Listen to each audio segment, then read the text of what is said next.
Hey guys, Spencer here. Thanks for joining us again. This week we wanted to cover some specialty tools.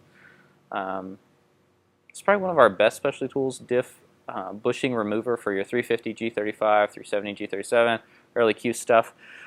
That job sucks to do. If you haven't done it before, you cuss this much, especially if you're at home, you're working on the ground. I've seen people attack them with a drill, like chisels, everything. I mean, you get to the point where you're at the diff removed, and there's the bushing in the subframe, and it's just like, ugh. So, to try and make that a bit easier for ourselves and all the rest of the wonderful Z community, we made some special tools for it. We've had the 350 one for a while. This is for aluminum type subframe models. We just came out with the one for the steel subframe for later model Z's and G's and Q's.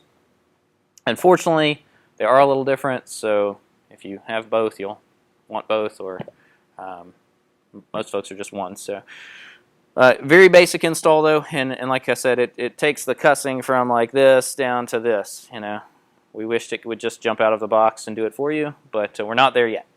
So, quick rundown though. Once you're to the point where you're going to use the tool, the diff is out. It's just you and the bushing ready to go toe to toe. You're going to take the diff bushing tool.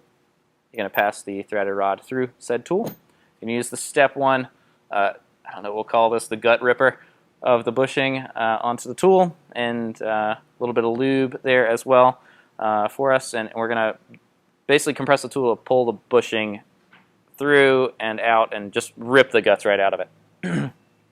If your diff bushing has not been dead and very sad for a long time, you may find that it's a little moist and drippy, so stay clear of that.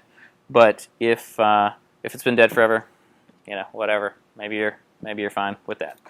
After we've got the guts out, we're going to unload the tool, and we're going to go round two, repass the tool in. We're going to go for step two. This is for the shell, the actual housing of the bushing.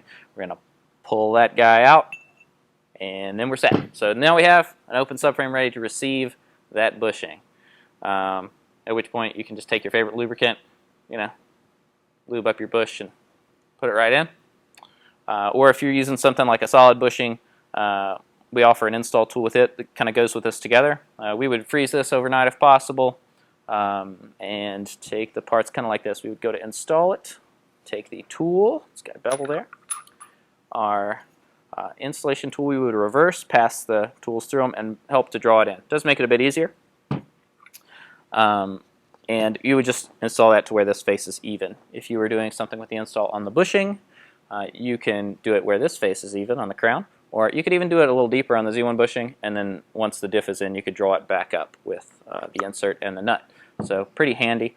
The 370Z's tool is very similar in action. They are different tolerances and designed slightly. I don't know if you can see this step here. The wall on the steel subframes is a bit thinner.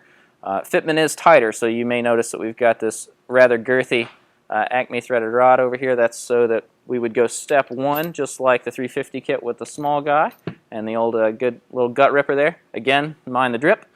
And then after we've done all that, we're going to drop this insert out, and we've got a large bypass through there where we can pull the whole shell out. So pretty nice rinse repeat on installs. I hope this is good information for you guys. You've enjoyed this video. Please feel free to let us know if you think there's other specialty tools that you guys need, and we'll try and do everything we can. Thanks.